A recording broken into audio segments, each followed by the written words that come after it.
నమస్తే. ఇన్నాళ్ళు నన్ను సపోర్ట్ చేస్తూ, ఎంకరేజ్ చేస్తూ మీ ప్రేమని నాకు అందిస్తున్న ప్రతి ఒక్కరికి కృతజ్ఞతలు. అలాగే ఈ వీడియో కూడా ఖచ్చితంగా మీకు ఉపయోగపడుతుంది. లైక్, షేర్ అండ్ సబ్స్క్రైబ్ చేసి మీ సపోర్ట్‌ని నాకు అందించండి. అలాగే ఈ వీడియో పట్ల మీకున్న అభిప్రాయాన్ని కామెంట్ సెక్షన్‌లో కామెంట్ చేసి తెలియజేయండి. ఇప్పుడు వీడియోని చూద్దాం. నమస్తే. Welcome to our channel. నేను పద్మిని. ప్రస్తుతం మనతో పాటు ప్రముఖ ఆధ్యాత్మికవేత్త, వైదిక ఆస్ట్రాలజర్ అవినాష్ దాస్ ఉన్నారు. మాట్లాడదాం. అవినాష్ గారు నమస్తే అండి. నమస్తే అండి. ఓం నమ శివాయ. ఓం నమో వెంకటేశాయ. ఎలా ఉన్నారు అవినాష్ గారు? నేను చాలా చాలా బాగున్నానండి. అద్భుతంగా ఉన్నాను.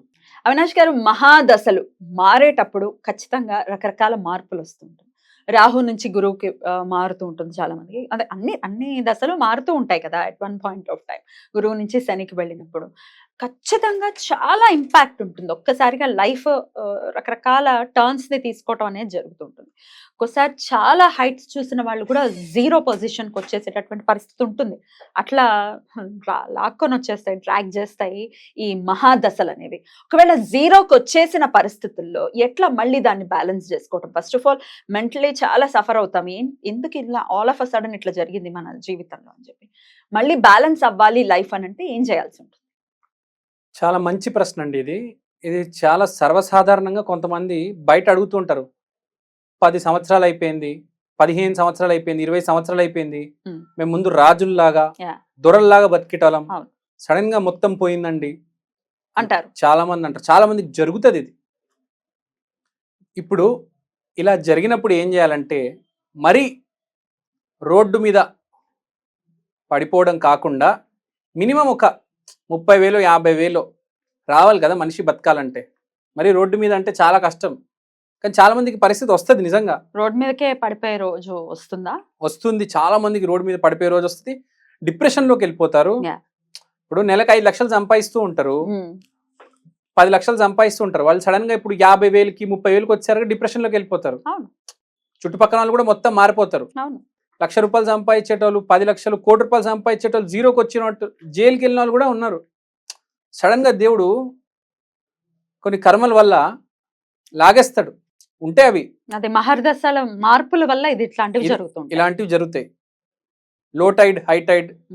ఎట్లాంటి మార్పు ఏ దశ నుంచి ఏ దశలోకి వెళ్ళేటప్పుడు మేజర్ గా ఇట్లాంటివి జరిగే ఆస్కారం ఎక్కువగా ఉంటుంది?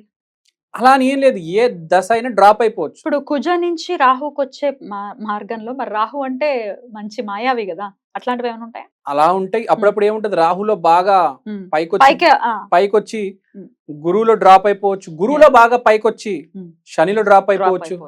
చెప్పలేము ఎప్పుడు ఏ కర్మ ఎక్కడ ఓపెన్ అవుతుంది తెలీదు. ఇప్పుడు చాలా మంది ఏం చేస్తారంటే చిట్టీలు బిజినెస్ పెడతారు, బాగా నడుస్తుంది, ఫుల్ ప్రాఫిట్ వస్తుంది, డబ్బులు తీసుకొని పారిపోతారు, అబ్స్కాండ్ అయిపోతారు. తెలియదడికి నెక్స్ట్ టైం తిరిగి కొడుతుంది అని. అది తిరిగి కొడుతుంది, అది కొడతారు అంతే కదా. అంతమంది ఏడుపులు ఊరికే పోతాయి అవి. మీరే చెప్పండి ఎలా ఉంటది అది. ఇట్ విల్, అది వదలదు. అలాంటి పెద్ద మోసాలు చేసిన వాళ్ళకే ఇలా బావిలో వచ్చి పడతారు. ఎక్కడో కొండ మీద ఉన్నాడు వచ్చి బావిలో పడతాడు. కరెక్ట్. అయితే అది ఈ జన్మలో చేసామనేది కాదు, పూర్వజన్మది కూడా మనకి రావచ్చు. పూర్వజన్మదే. జీవితం అనేది 88% పూర్వజన్మదే. లేకపోతే ఎంతో మందికి టాలెంట్ ఉండదండి. సినిమా హీరోయిన్లు అయిపోతారు, సినిమా హీరోలు అయిపోతారు. అందుకు నేమ్స్ వద్దులేండి, పేర్లు వద్దు, పేర్లు తీయట్లేదండి నేను. పూర్వజన్మ సుకృతమే. మీకు ట్రూ, నిజమే కదా. సో ఇప్పుడు నేను చెప్పేది ఏంటంటే, ఇప్పుడు మనము అలా జరిగినప్పుడు మేనేజ్ అయినా చేయాలి, బ్లఫ్ అయినా చేయాలి. ఇప్పుడు నేను చెప్తా. బ్లఫ్ అంటే దాని బ్లఫ్ అని అనకూడదు, మ్యానిపులేషన్ అని చెప్పచ్చు. లేదు, కొంచెం డిఫరెన్స్ ఉంది. ఇప్పుడు మ్యానిపులేషన్ ఏంటంటే, ఇప్పుడు ఫర్ ఎగ్జాంపుల్ శ్రీపాద శ్రీ వల్లభ వారి స్టోరీ తీసుకుంటే, ఒక ఆమె ఉంటుంది, వాళ్ళ భర్త చనిపోతే అక్కడ ఏం జరుగుతుందంటే, ఆ చితిమంట వెలిగించి మనిషిని ఇంకా కర్మలు చేసేయాలి. కానీ ఏం చేస్తారు, ఆ చితిమంట మీద తిండి వంటొండి అందరికి పంచేస్తారు.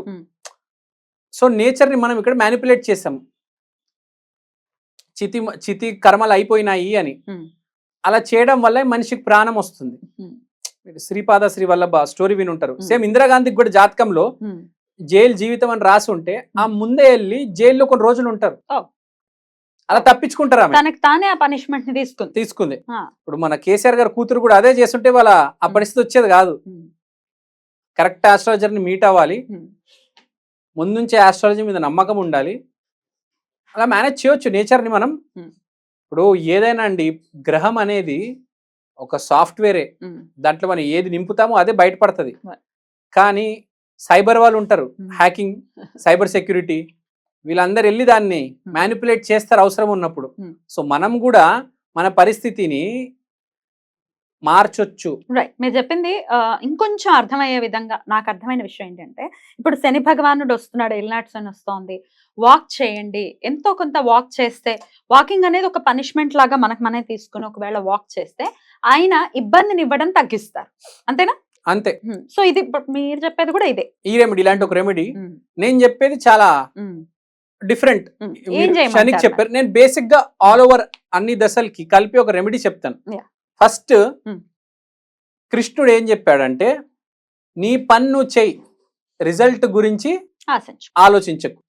రాధమ్మ ఏం చెప్పింది, నువ్వు తప్పు చేసావా, నేను క్షమిస్తాను అని చెప్పింది. కృష్ణుడు నాకు సంబంధం లేదని చెప్పారు, రాధమ్మేమో నేను క్షమిస్తాను. కానీ దత్తాత్రేయ, సాయిబాబా, శ్రీపాద శ్రీ వల్లభ ఏం చెప్పారంటే, నీ కష్టం, నీ భారం నా మీద వేయి, నేను చూసుకుంటా అని చెప్పారా లేదా? మీరు చెప్పండి. అందుకనే అంతమంది భక్తులు ఉన్నారు ఇవాళ, సాయిబాబాకి కానీ, దత్తాత్రేయకి, శ్రీపాద శ్రీ వల్లభకి. అది మామూలు మాట కాదు, అది ఆ మాట ఊరికే రాలేదు. ఎందుకంటే వాళ్ళు గురుగ్రహానికి చెందిన వాళ్ళు, ఎక్స్ట్రీమ్లీ పవర్ఫుల్. సో మన రెమెడీ కూడా ఇవాళ దత్తాత్రేయకి, గురుదత్తకి సంబంధించిన రెమెడీ. ఇప్పుడు చాలా సింపుల్ చెప్తాను. ఒక మనిషి ఉన్నారు, రాత్రి నిద్రపోతారు. నిద్రపోవడం అంటే ఏంటి? శవాసనం. పొద్దున మళ్ళీ జీవితం మొదలవుతుంది. ఇప్పుడు ఆ మనిషి ఉన్నాడు, పొద్దున అతనికి బ్యాడ్ దశ నడుస్తుంది. అంటే రోజు పొద్దున లేచి బయటికి వెళ్తున్నాడు, అన్ని చెడు కర్మలు సాయంత్రం దాకా అది అనుభవించి మళ్ళీ ఇంటికి వచ్చేస్తాడు, మళ్ళీ నిద్రపోతాడు, మళ్ళీ పొద్దున లేగుస్తాడు. కర్మ అనేది పీడిస్తుంది అతన్ని. మనం ఏం చెయ్యాలి? ఇప్పుడు మనకు సహాయం చేస్తుంది ఎవరు చేస్తానని మాట ఇచ్చారు? గురువు దత్తాత్రేయులు వారు. ఇంకెవరు చేయరండి, చేసేవాళ్ళు ఎవరు లేరు ఇక్కడ. ఉద్ధరించేవాడు గురువు మాత్రమే. మీకు మనిషికి ఇప్పుడు కాదు, గురుదశ వచ్చినప్పుడు అర్థమవుతుంది ఎవరికైనా గురువు ఎంత గొప్పవాడని. గురువు రావాలి అయితే ఎవరి జీవితంలో గురువు వస్తే నక్షత్రాలకి రాదు అసలు. ఎప్పుడో 120 years అప్పుడు ఉంది అని అంటే 100th year కు వస్తోంది అంటే వేస్ట్ కదా. కానీ అప్పుడప్పుడు ఏం జరుగుతుందంటే, కొన్ని గ్రహాలు గురు నక్షత్రంలో ఉంటే కూడా అప్పుడు అతను హెల్ప్ అవుతుంది. లేకపోతే గురు రాశిలో ఉండడం వల్ల తెలుస్తుంది గురువు ఎంత గొప్పవాడో, జీవితాన్ని ఎలా అప్లిఫ్ట్ చేయగలడో. ఎప్పుడైనా ఒకటి గుర్తుపెట్టుకోండి అండి, ఏ మనిషి అయినా కష్టంలో వచ్చినప్పుడు ఫస్ట్ దేవుడి దగ్గరికే వెళ్తారు. మీకు స్టోరీ చెప్తాను నేను. నిమ్మగడ్డ ప్రసాద్ గారు జైల్లో ఉన్నప్పుడు నాగార్జున గారు తిరుపతికి వెళ్ళి పూజ చేయించి ఆ లడ్డు తీసుకొచ్చి ప్రసాద్ గారికి పెట్టేవారు. Within no time, as soon as possible బయటకు వచ్చేసారు అతను.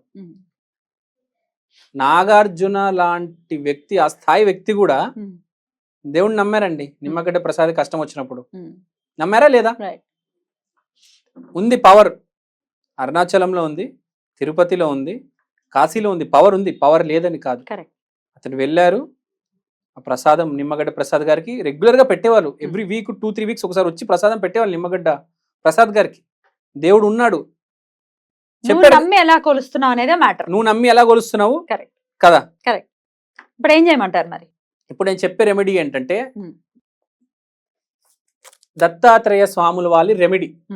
సో ఈ బుక్ చూశారు కదా మీరు. సో ప్రతి మనిషి వాళ్ళ ఇంట్లో శ్రీపాద శ్రీ వల్లభ చరితామృతం బుక్ ఒకటి, దత్తాత్రేయ బుక్ ఒకటి పెట్టుకోవాలి. వీళ్ళు ఏం చేయాలంటే, పొద్దున 6 గంటలకు నిద్ర లేచిన తర్వాత ఫస్ట్ బయటకెళ్ళి ఒక పచ్చి, ఇంకా పండలేదు, ఆ అరటి పండు తీసుకురావాలి. 5 rupees అండి.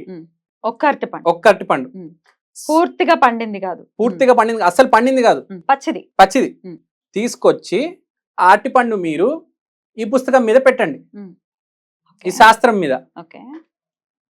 మీరు బయటికి వెళ్ళేసరికి మీకు చెడు కర్మ మొదలవుతుందా లేదా? అవునా కాదా? చెడు కర్మ మొదలవడం అంటే బ్యాడ్ దశ నడుస్తుంది, ఏదో ఒక చెడు రిజల్ట్స్ రావడం రోజు వస్తుంది మీకు, దశ పాడైపోయింది. రోజు మీ కర్మ ఆ మార్నింగ్ లేచిన తర్వాత గ్రహం కర్మ స్టార్ట్ చేస్తుంది, యాక్టివేట్ చేస్తుంది.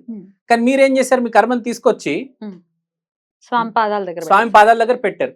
ఆ అట్టిపండు సాయంత్రం కల్లా పండుతుంది. అట్టిపండు అనేది పండుతుంది 12 hours లో. మీ కర్మ ఇప్పుడు ఏదైతే పండబోతుందో అది ఇప్పుడు శ్రీ గురు దత్త చేతిలో ఉంది.